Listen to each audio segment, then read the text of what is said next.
Hey guys, thanks again for joining me back here and clicking on my video. Today I wanted to do a very important topic, and it again is focused on prednisone. This topic is so very near and dear to me, and I really want you guys to try and really get a lot from it. And again, I'm going to try and keep it short, although anybody that sees my videos knows that I'm a bit of a talker. So I'm going to try hard. This topic today is prednisone and depression, which is a very, very real side effect of prednisone that is often underestimated, and it's really important for doctors to discuss this with their patients that high doses of prednisone, even medium doses of prednisone, can send you into depression. And there's a number of different reasons why that might be. One, it changes the hormones in your body, and hormones regulate your body.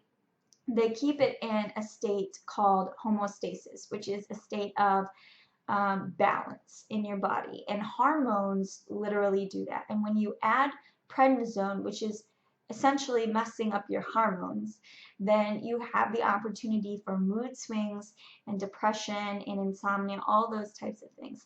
Depression being a major one. And so that's one reason for depression. It literally makes the chemicals in your brain a little bit different.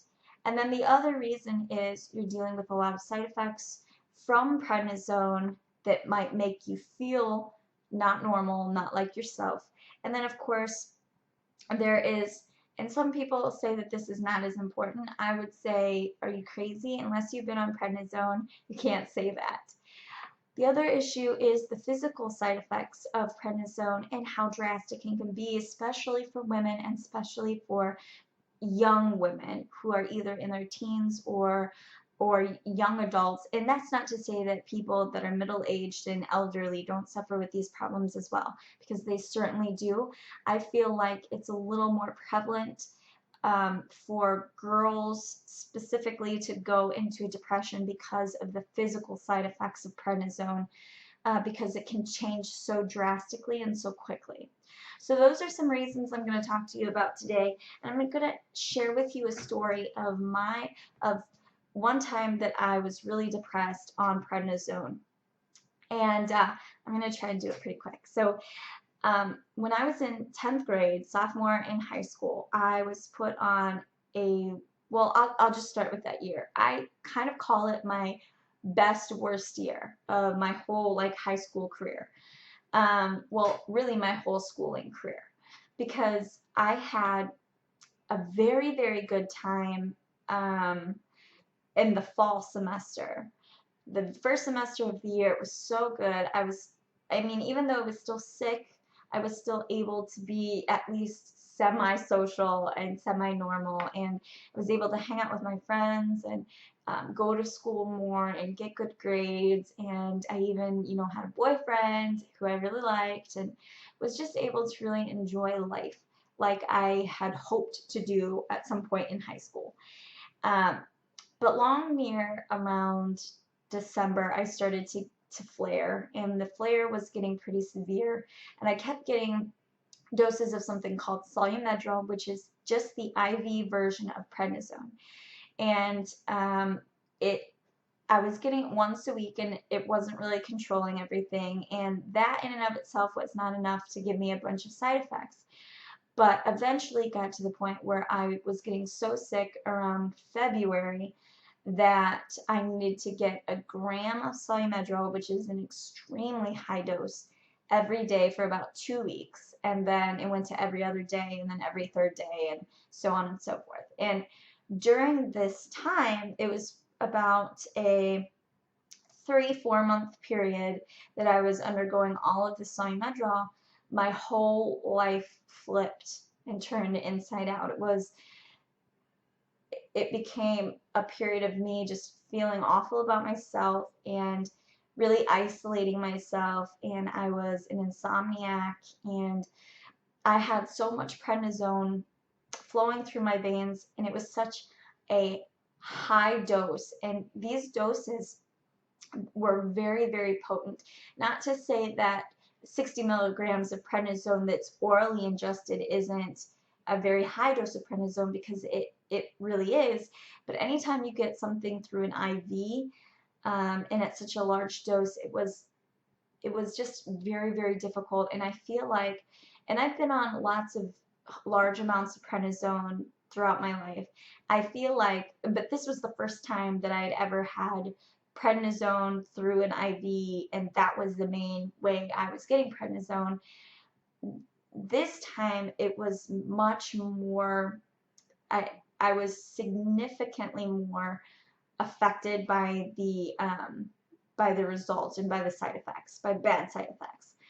Um, I would just get the most bizarre things. I mean, it would even change. I had gotten so depressed that I didn't like leave the house except to see my homebound teacher, which I would do and cover at the library that was close to my house. I didn't leave for like 5 months. It was just really, really tough time. And I isolated myself, and it actually took seeing a therapist for me to kind of get over that. And it was just very, very real. And I know that there are a lot of females out there on prednisone that are dealing with the same things. Prednisone is one of those things where, yes, it can drastically change you very quickly. I would get very paranoid. I remember being very paranoid at that time, and paranoid to the point where it did isolate me, and it did cause me to just not really want much to do with people. I was so afraid, and then furthermore, it made me feel awful. I remember just twitching, and I remember I spent like 3 days a week because I couldn't sleep at all, and just I felt like I wanted to die. It had gotten to the point that um, that I really, really was thinking about ways to make it not happen anymore and to get out of having to do this, because I was 16, and at that point, unfortunately, I didn't have control over my treatment. And this went on for several months where they put a PICC line in my arm and were giving me all of this medication. And I finally sort of snapped and called another rheumatologist that I was affiliated with, who was overseeing me in Chicago. See, I lived in Champaign, which is about 3 hours south of Chicago. And I was seeing a rheumatologist there, who worked under another rheumatologist in Chicago that I had had for a very long time. And the rheumatologist that I saw that was locally in Champaign with me, who was treating me, I feel like really overdosed me, and I could have really had serious problems from that. And so it really took a call to this doctor in Chicago, and I just told him, I said, I can't do this anymore. I feel like I'm gonna die. And this doctor won't listen to me. Nobody will listen to me because I'm 16. And I feel like I'm forced to take this medication. And the minute I start tapering down, my body starts freaking out because it's just so much. And I don't know what to do. And he did something rather strange for a rheumatologist to do. He said, you don't have to take any more, and you have to go in for labs, and if your labs go crazy out of control, then you have to go take some prednisone, but as long as they say under a certain number, then I didn't have to get any prednisone. And thank goodness. And I was terrified for a couple months afterwards because I had to go in for labs every few days. Thank goodness it didn't peak past a certain point, and I was able to completely come off of all of that prednisone in a very unorthodox way, but what I feel honestly saved my life. And there are just a lot of kids out there that are dealing with this, and I want them to know that we understand other people who have been on prednisone at such high dosages, who feel trapped we understand. And I'm really going to push toward doing a national support group, and it's going to obviously start small because it's just me. But I think it's a very, very real epidemic for kids who have autoimmune disorders and for young adults with autoimmune disorders that are suffering with prednisone. People don't understand, and it's very isolating and depressive type thing. And so I just want to encourage you guys. My advice would be, don't do what I did and isolate yourself, because the minute I got back in touch with my friends who were so quick to support me and were so quick um, to make me feel better about who I was, I started to turn around. And it took time, but I often wonder how that time would have gone had I not isolated myself from my friends and from the people who loved me. Also, have a support group. And that might be your family, and that might be people from your church, or people through a club, or anything that you might be doing. Just have a support group. And then find somebody who, even if it's just online, find somebody who's been through it and talk with them. And if you're somebody who's been through this, mentor somebody who's going through it. We really need to learn to support each other, the people that have been on prednisone, because it's such a hard thing, and it takes all the willpower we can muster, and a lot of us need a little bit of help from somebody who knows what's going on. I can't imagine how much of a difference that would have made with me. And then also remember that even though you might be taking 1 day at a time, or 1 hour at a time, or a few minutes at a time, there is a light at the end of the tunnel, and that you have a right to your own medical treatment. So if you're going through medication that you can't handle, or that you feel is wrong, speak up.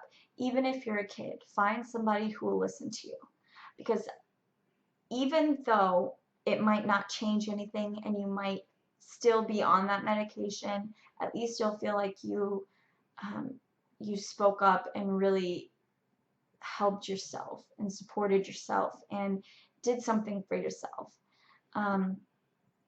Thank goodness my doctor listened to me. I had a wonderful doctor, and I stayed with him until I was an adult and couldn't see him anymore, because he was a pediatric rheumatologist. But just be very honest and be in communication. If you have to go to therapy on prednisone, then go to therapy. It's nothing to be ashamed of, and it's nothing to try and hide. It's very real what you're going through, and it's a lot harder than a lot of people go through. If you have to go on antidepressants, I had to go on an antidepressant. It didn't really help me very much, but it might help others. If you have to go on an antidepressant, go on it, because your mental health is just as important as your physical health. So you have to take care of your mental health on prednisone. So that's my piece about depression and prednisone, and I do hope that we can spread awareness about this, because it is such a serious problem in the community of autoimmune disorders, and the people, especially younger people with autoimmune disorders. So please do speak up, and speak up for yourself. And I hope you guys are getting the support you guys need, and I hope any of you guys that are struggling with prednisone and with depression, feel free to inbox me. I always check my YouTube, or I can even give you my personal email if you inbox me, because it is very, very serious to me, and I want us to be able to support each other. So I love you guys, and I hope you guys are staying healthy, and not just physically, also mentally, and I hope you guys are getting off that nasty stuff soon. All my love, guys. See you later.